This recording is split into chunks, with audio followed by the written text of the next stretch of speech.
약속에 신실하신 하나님이라는 제목으로 하나님의 말씀을 함께 나누도록 하겠습니다. 2차 세계대전 중에 어떤 젊은 전투기 조종사가 한 여성과 펜팔을 하게 되었다고 합니다. 얼굴은 모르지만 그러나 연애 편지를 서로 주고받게 된 것이죠. 전쟁이 주는 허무함, 출격 때마다 느끼는 불안과 긴장감 가운데서 이 조종사는 그 여인이 보내주는 그 편지를 받고 위로를 얻고 삶의 용기를 얻었습니다. 드디어 전쟁이 끝나고 두 사람은 만날 약속의 장소를 정하게 되었습니다. 그는 기차를 타고 그 약속한 역에 내렸습니다. 잔뜩 기대에 부풀어서 그 여인을 만나기 위해서, 그래서 약속을 했죠. 그 역 앞에서 한 송이 꽃을 들고 있기로 약속을 했습니다. 그런데 이게 웬일입니까? 대합실에 딱 도착했는데 한 아줌마처럼 보이는 무게감이 있는 여인이 꽃을 들고 있는 것입니다. 누가 보아도 그 여인은 아줌마라고 하기에 어울리는 여인이었습니다. 그래서 이 조종사는 크게 실망이 되어서 모른 체하고 그냥 지나갈까 생각을 하다가 그래도 약속을 지키기 위해서 그녀에게로 다가가서 자기를 소개했습니다. 그러는 순간 그 여인이 그 조종사에게 이렇게 말하는 것입니다. 바로 당신이군요. 조금 전에 웬 멋쟁이 아가씨가 내 손에 이 꽃을 쥐어주면서 누군가가 곁에 와서 말을 걸어오면 건너편 식당에서 기다리고 있다고 전해달라고 부탁을 했습니다. 여러분, 이후에 어떤 일이 일어났을까요? 좋은 일이 일어났겠죠? 여러분, 이 이야기는 사랑의 약속이라고 하는 단편 소설에 나오는 이야기입니다. 여러분, 사랑의 약속을 통해 아름다운 축복의 만남을 갖게 되었다면 하물며 우리를 사랑하사 독생자 예수 그리스도를 아낌없이 내어주신 하나님께서 우리에게 향한 그 놀라운 약속은 언제나 신실하고 또 그 약속하신 대로 우리 하나님은 이루시는 하나님이신 줄을 믿습니다. 오늘 우리가 읽은 본문이 바로 그것을 우리에게 가르쳐주고 있습니다. 오늘 우리가 읽은 본문에 보면 애굽 왕 바로의 압제 속에서 고통당하는 이스라엘 백성들을 구원하기 위하여 하나님은 모세를 부르셨습니다. 그런데 모세가 그 이스라엘 백성들에게로 가려고 하니까 고민거리가 생긴 것입니다. 그 고민은 무엇이었는가? 이스라엘 자손들이 모세를 향하여 너를 보낸 분이 누구냐? 라고 묻는다면 뭐라고 대답해야 할까라고 하는 고민이 바로 모세에게 있었습니다. 그래서 오늘 본문에 보면 하나님께서 그런 고민을 안고 있는 모세에게 하나님 자신이 어떤 분이신지, 그리고 하나님께서 애굽에 종된 이스라엘 백성들을 어떻게 그들을 구원해낼 것인지 상세하게 알려주고 있는 본문이 오늘 본문의 내용입니다. 사랑하는 여러분, 하나님 자신이 어떤 분이라고 오늘 본문에 우리에게 소개하고 있습니까? 두 가지로 소개하고 있습니다. 첫 번째는 하나님은 스스로 있는 자, 곧 영원 자존하신 하나님이심을 우리에게 말씀하고 있습니다. 자, 오늘 본문 14절을 보시겠습니다. 우리 같이 읽습니다. 하나님이 모세에게 이르시되 나는 스스로 있는 자이니라. 또 이르시되 너는 이스라엘 자손에게 이같이 이르기를 스스로 있는 자가 나를 너희에게 보내셨다 하라. 여러분, 하나님은 자신을 어떻게 소개하고 있습니까? 두 번에 걸쳐서 강조하고 있죠. 스스로 있는 자라고 말하라는 것입니다. 여기 스스로 있는 자라는 이 말은 영원 자존하신 하나님이시다라는 뜻입니다. 여러분, 스스로 있는 자라고 하는 이 말씀을 하신 이유가 무엇인가? 여러분, 하나님은 우리 인간에 의하여 여러분 피조물로 만들어지신 분이 아니십니다. 친히 이 땅을 만드시고 다스리시는 영원 자존하신 분이 우리 하나님이십니다. 여러분, 하나님은 사람의 어떤 논정에 의해서 하나님이 되신 분이 아니에요. 여러분, 비판적 무신론자들이 주장하는 것은 무엇입니까? 하나님은 인간이 만들어낸 그런 초월자, 이상자다, 그렇게 말합니다. 그러나 여러분, 우리가 믿고 섬기는 하나님은 그런 분이 아니십니다. 의존자인 우리 인간과 같은 피조물과 다릅니다.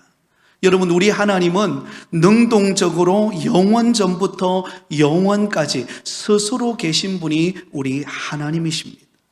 그러므로 여러분, 하나님은 스스로 계시는 완전하신 분이시기 때문에 우주 안의 모든 인과 법칙을 초월한 모든 존재의 근거와 기반이 되시는 분이 우리 하나님이시다라는 것입니다.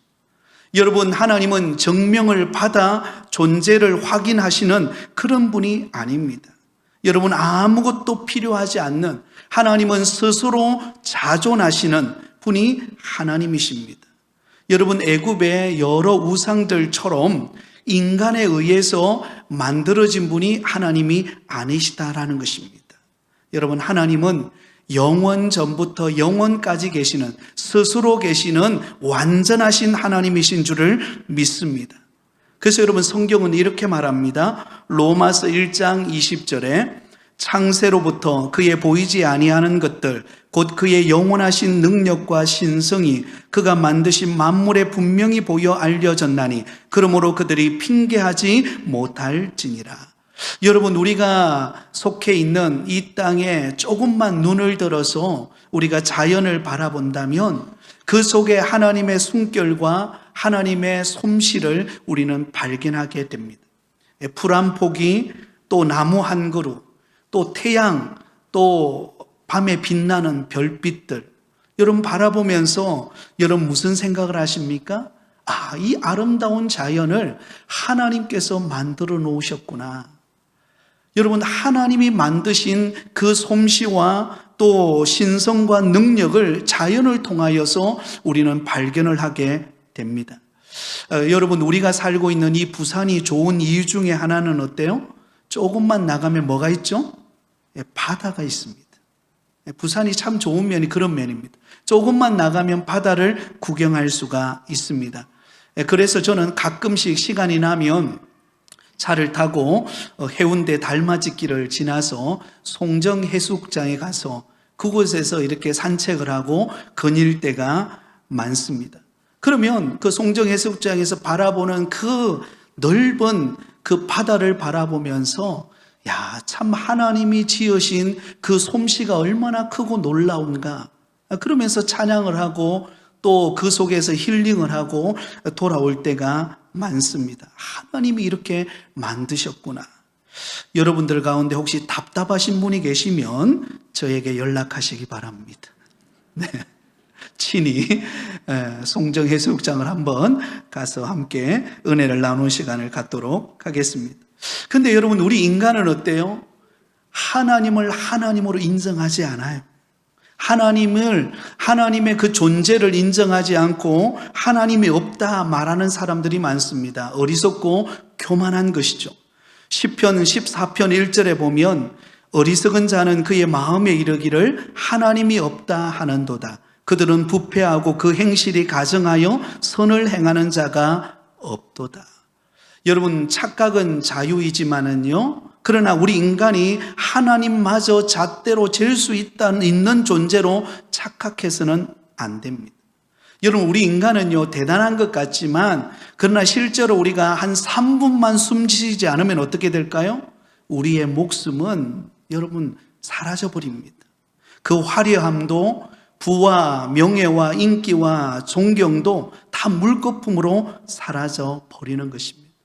여러분, 천하를 호령했던 알렉산더 대왕을 여러분 아실 것입니다.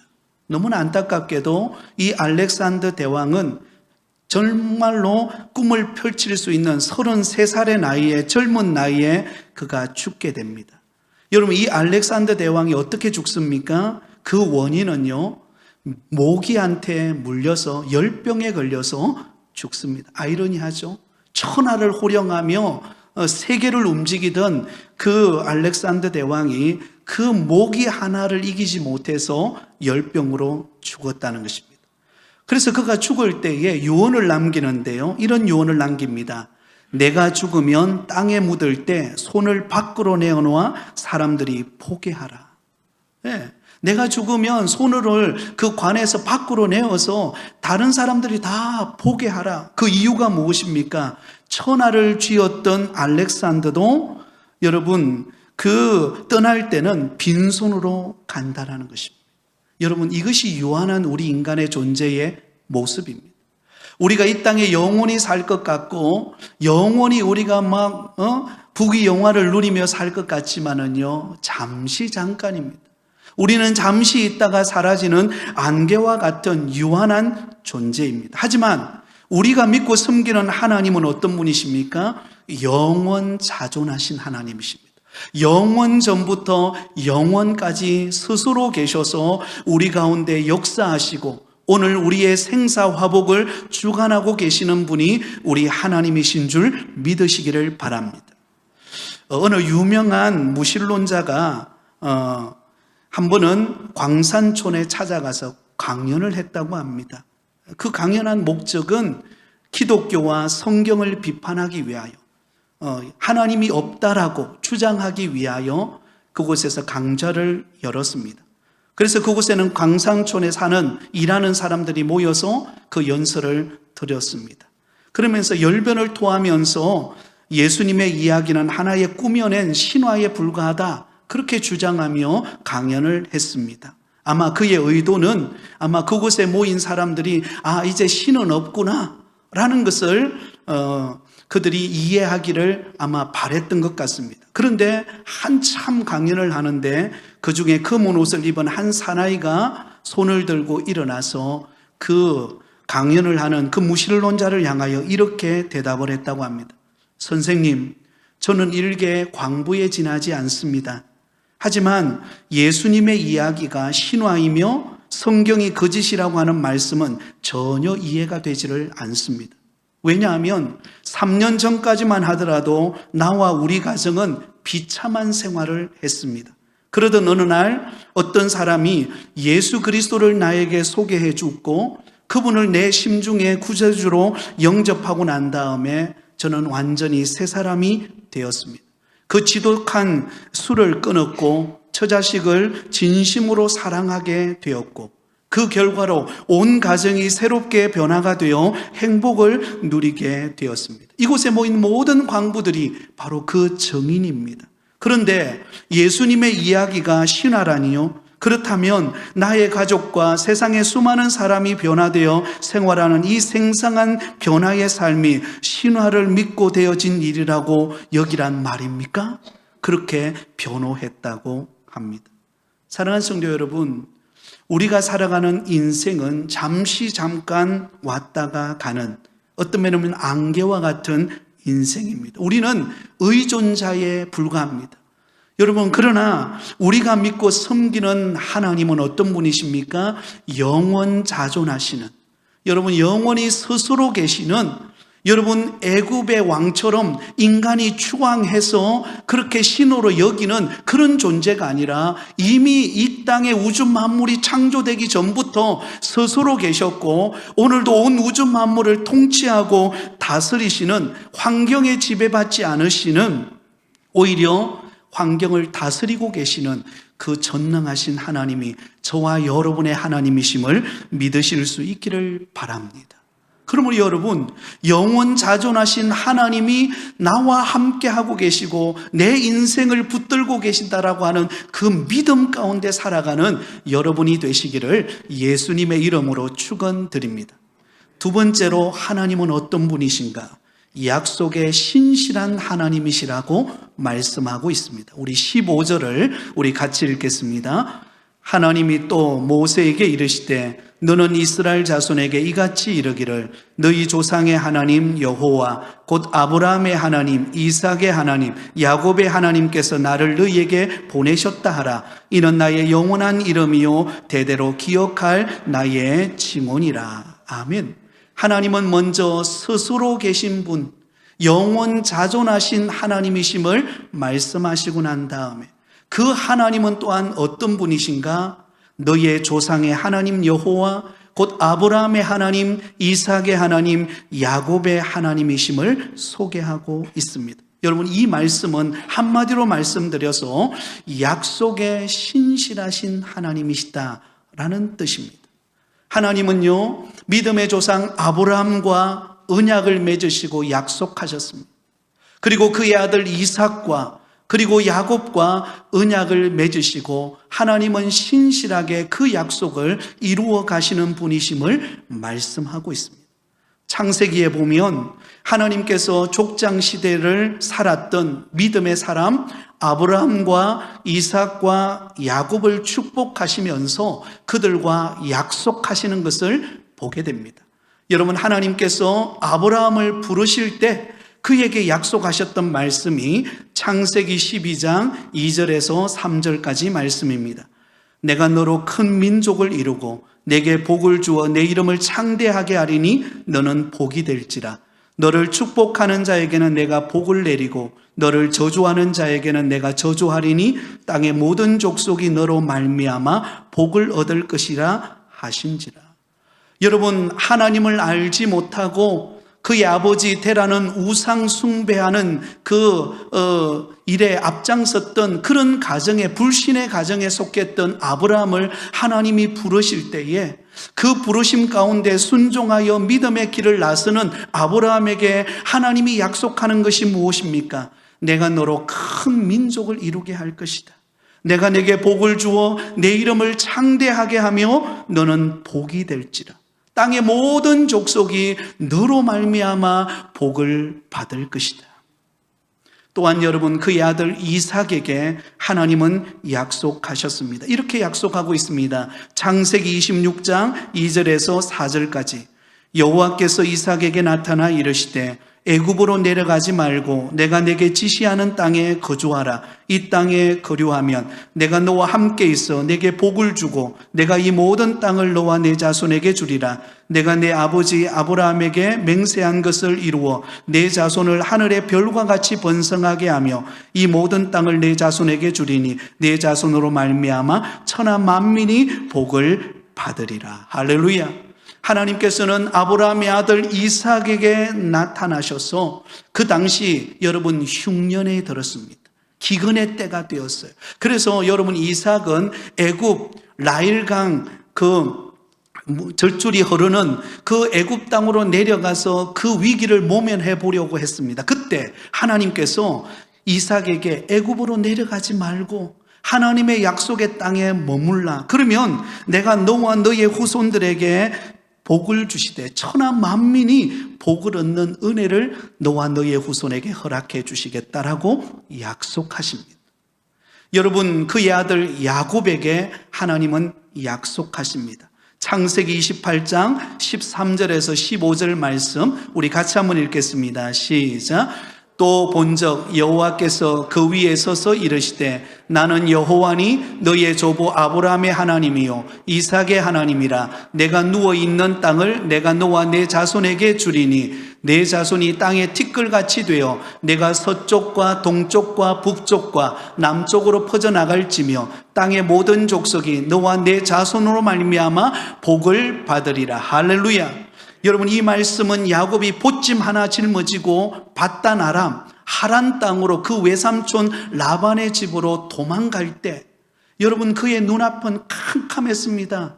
여러분, 고향 땅을 떠나서 그가 홀로 보찜 하나 짊어지고 가는 그 길은 얼마나 외롭고 또 힘들고 지쳐있는 상황인지 모릅니다. 그래서 밤에 돌베개를 하고 잠이 들었는데 바로 그때 하나님께서 사닥다리 환상을 통하여 그에게 나타나셔서 하신 약속의 말씀, 너의 조부 아브라함의 하나님이요 이삭의 하나님이라.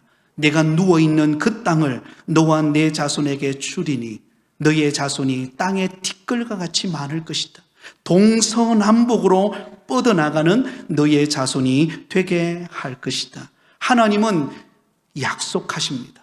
아브라함과 이삭과 야곱에게 약속하신 그 하나님은 지금 애굽 땅에 고통받는 이스라엘 백성들, 그들을 하나님이 구원하여 그 약속하신 그 약속대로 하나님은 그들을 그 출애굽하여 하나님이 약속하신 그 땅으로 모세를 통하여 데려가시는 하나님. 그 하나님은 어떤 하나님이세요? 약속에 신실하신 하나님이십니다. 그러면 여러분, 모세를 통하여서 아브라함과 이삭과 야곱에게 약속하신 그 하나님께서, 그 조상들에게 약속하신 하나님께서 그 약속하신 대로 반드시 그들을 구원하여 그렇게 축복할 것을 약속하신다라는 것입니다. 여러분, 우리가 자주 약속을 하죠. 살아가면서 언제 우리 만나자 약속도 하고, 또 어떤 어려움을 당하면 내게 도움을 주면 내가 언제까지 그것을 갚겠다. 그러면서 우리는 늘 약속을 하면서 살아갑니다. 그러나 여러분, 우리 사람은 약속을 하지만 때로는 상황이 어렵고 또 때로는 환경이 받쳐주지 않으면 그 약속한 것이 무용지물이 될 때가 많습니다. 약속을 했지만 그것을 이루지 못할 때가 너무나 많은 것이 연약한 우리 인간의 모습입니다. 하지만 신실하신 하나님, 약속에 신실하신 하나님은 부족함이 없으십니다. 그 하나님은 환경과 조건에 구애받지 않으시는 하나님이십니다. 한 번 약속하신 것을 반드시 이루시는 분이 우리 하나님이심을 믿으실 수 있기를 바랍니다.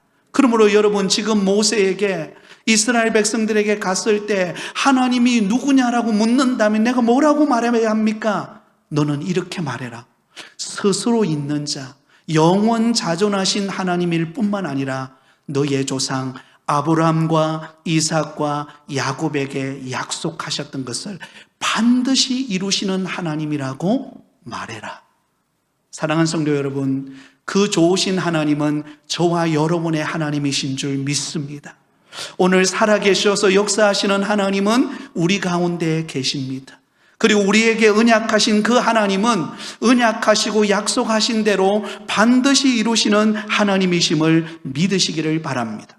자, 그렇다면 구체적으로 스스로 계신 영원 자존하신 분이시며 약속에 신실하신 하나님께서 이스라엘 백성들을 어떻게 출애굽시키시겠다라고 말씀하고 있을까요? 그 첫 번째로는 고난 중에서 인도하여 내신다라는 것입니다. 한번 따라해 볼까요? 고난 중에서 인도해 내십니다.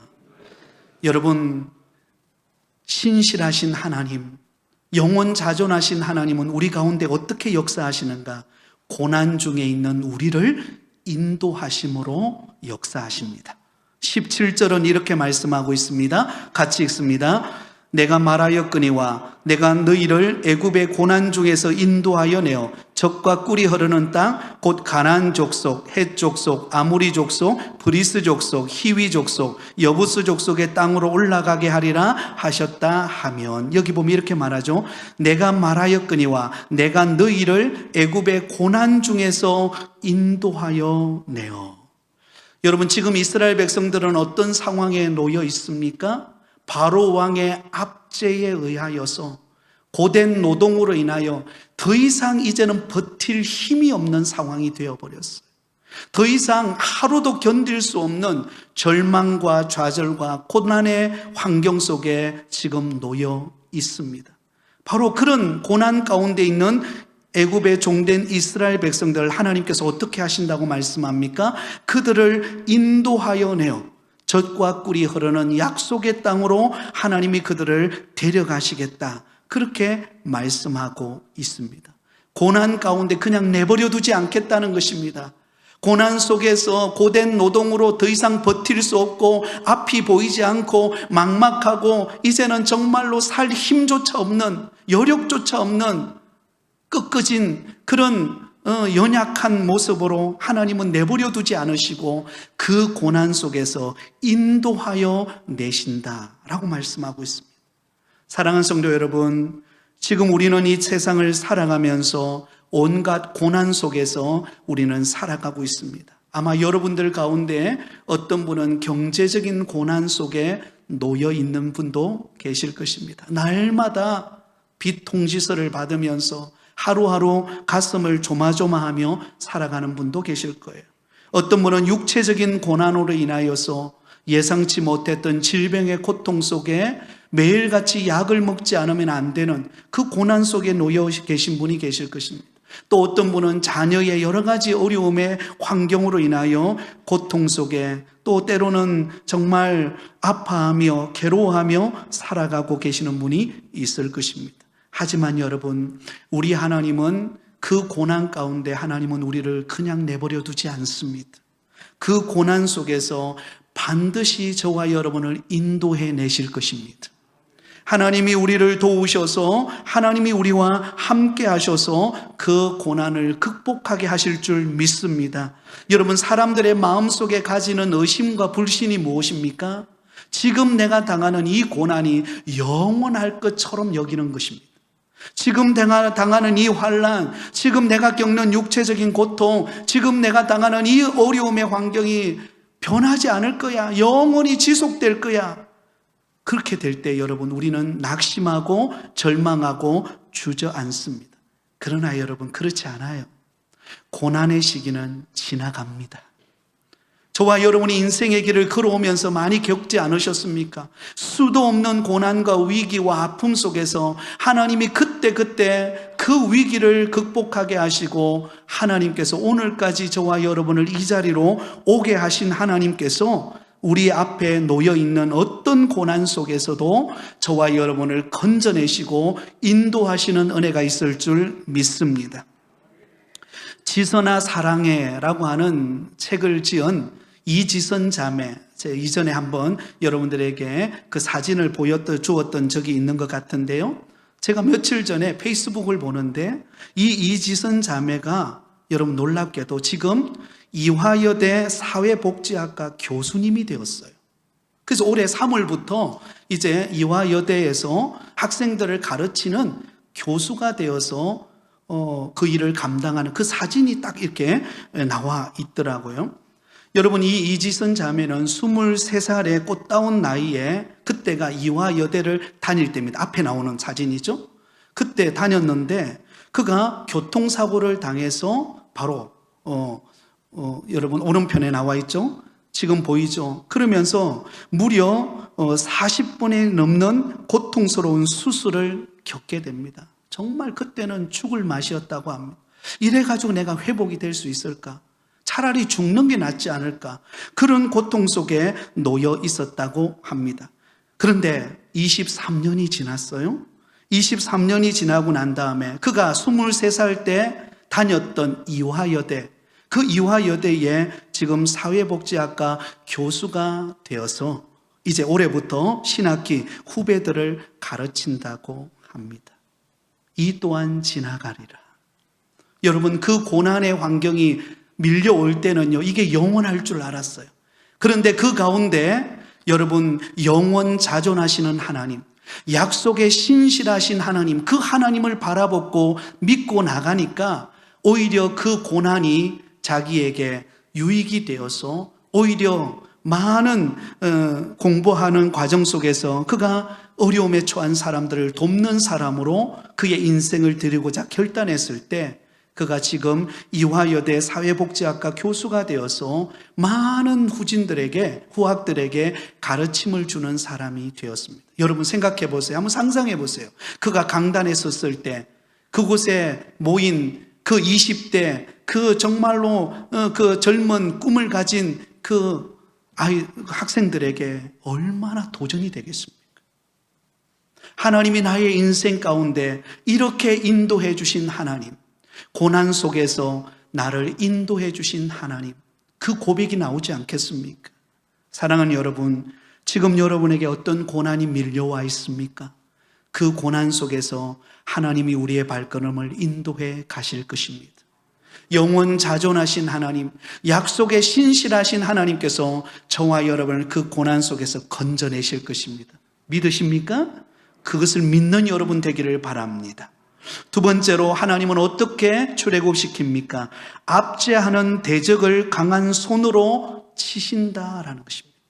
압제하고 있는 그 바로 왕과 그 군사에 의하여 압제당하고 있는 그 강한 손으로부터 하나님은 그 강한 손을 치심으로 건져내시겠다라고 말합니다. 자, 오늘 본문 19절 20절에 이렇게 말씀하고 있습니다. 내가 아노니 강한 손으로 치기 전에는 애굽 왕이 너희가 가도록 허락하지 아니하다가 내가 내 손을 들어 애굽 중에 여러 가지 이적으로 그 나라를 친 후에야 그가 너를 보내리라. 여러분, 지금 이스라엘 백성들을 괴롭히고 있는 이 애굽이라고 하는 나라는요, 그 당시 가장 전 세계적으로 가장 강력한 나라였습니다. 바로의 통치 아래 놓여 있는 이스라엘 백성들, 그 어느 누구도 그 압제로부터 이스라엘 백성들을 건져낼 자는 단 한 사람도 존재하지 않았습니다. 그런데 그 애굽보다 크신 스스로 계신 하나님께서, 약속에 신실하신 하나님께서 뭐라고 말씀하십니까? 내가 강한 손을 들어서 그 애굽 땅을 칠 것이다. 사람의 힘이 아니에요. 사람의 방법이 아닙니다. 하나님의 전능하신 손으로 그 일을 행하실 것을 나타내 주고 계십니다. 우리가 앞으로 살펴보겠지만 하나님께서 어떻게 그 애굽에 종된 이스라엘 백성들, 그 강팍한 바로 왕으로부터 이스라엘 민족을 건져냅니까? 10가지 재앙을 통하여, 마지막 재앙이 장자의 죽음이라고 하는 그 사건을 통하여 그 애굽에 종된 이스라엘 백성들을 건져냅니다. 누구의 능력입니까? 하나님의 전능하신 능력의 손길입니다. 사랑하는 여러분, 우리가 인생의 길을 걸어가는 저와 여러분의 앞길에 내 힘으로 감당할 수 없는 일들이 수도 없이 찾아올 것입니다. 사업을 경영하는 사람은 사업을 경영하는 대로 어려움이 찾아올 것이고, 가정을 꾸려가고 자녀를 키울 때는 그 나름대로 내 힘이 버거워서, 내 능력이 부족해서, 내가 가진 것이 부족해서 힘의 한계를 느끼고 주저앉을 때가 있을 것입니다. 그때 우리가 해야 될 일이 무엇입니까? 하나님의 강한 손을 의지하는 것입니다. 한번 따라하겠습니다. 하나님의 강한 손을 의지할 때 승리합니다. 여러분, 아무리 애굽이 지금은 강하고 가장 전 세계에서 가장 강력한 나라라 할지라도 그 강력한 애굽을 치시는 분은 누구십니까? 애굽보다 크신, 스스로 계신, 약속에 신실하신 하나님이셨습니다. 그 하나님이 저와 여러분과 함께하고 계십니다.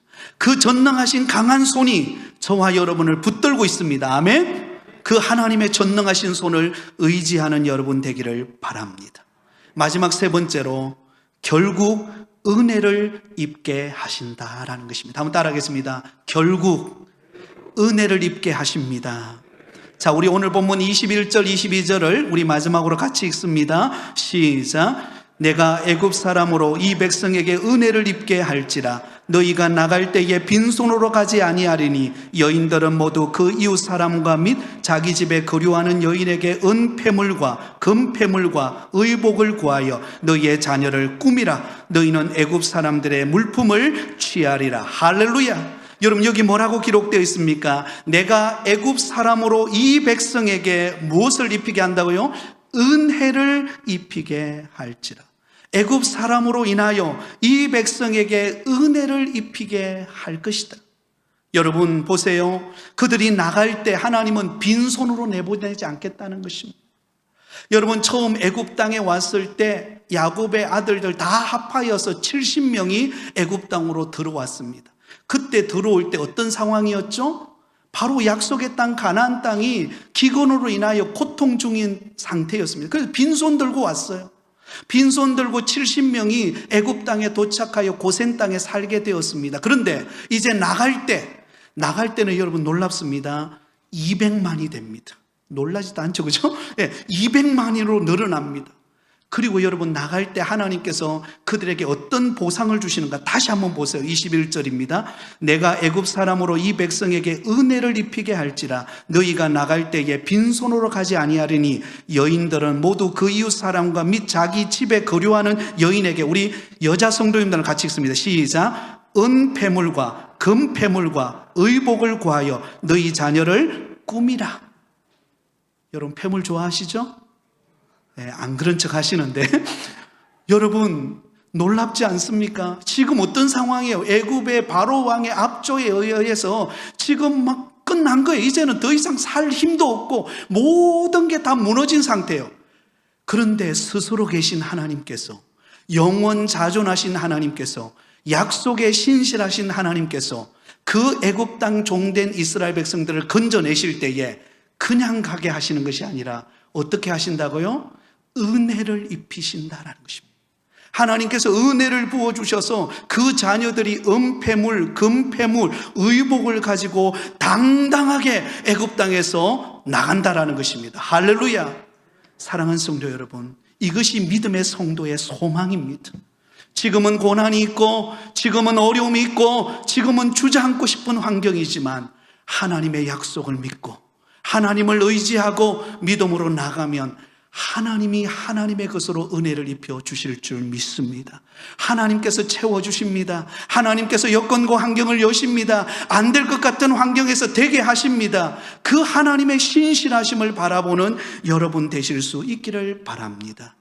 제가 참 놀라는 것 중에 하나는 무엇인가 하면, 우리 선교사님들 타국에 가서, 외국에 가서 선교하지 않습니까? 그런데 하나님이 참 놀랍게도 그 선교사님들의 자녀들이 참 잘 되게 하시는 것을 봅니다. 대부분이 그래요. 어제도 제 친구 선교사님인 진순권 선교사님이라고 있는데, 지난번에 한번 와서 설교를 했죠. 그 진순권 선교사님 가정과 함께 식사를 하고 교제하는 시간을 가졌습니다. 그 두 딸이 있는데, 하나님이 그 두 딸을 이번에 안식년 기간 동안에 한국에 나와서 같이 지나면서 10일 만에 두 아이가 운전면허증을 땄어요. 10일 만에 따기 어렵습니다. 운전면허증을 따고 또 바리스타 지금 자격증을 준비하고 있습니다. 그러면서 하나님께서 이 자녀들을 키워가는 그런 이야기를 같이 나눴는데, 대부분의 선교사님들의 자녀들을 하나님 축복하시더라고요. 왜 그럴까? 오늘 이 본문이에요. 주를 위하여 믿음으로 사는 자녀에게, 그 자녀에게 무엇을 입히셔요? 하나님은 은혜를 부으십니다. 이건 인간의 계산 방법으로 되는 게 아니에요. 하나님이 그렇게 하시는 것입니다. 사랑하는 여러분, 내 방법, 내 계산으로 자녀를 키우려고 하면은요, 부족함 투성이에요. 그러나 그곳에 하나님의 은혜가 부어지면 그 자녀의 앞길이 열릴 줄 믿습니다. 하나님이 은혜를 부으셔서 잘되게 하시는 역사가 일어날 줄 믿습니다. 그러므로 하나님의 신실하심을 바라보고 하나님께 도움을 구하며 믿음으로 살아가는 저와 여러분이 다 되시기를 예수님의 이름으로 축원드립니다.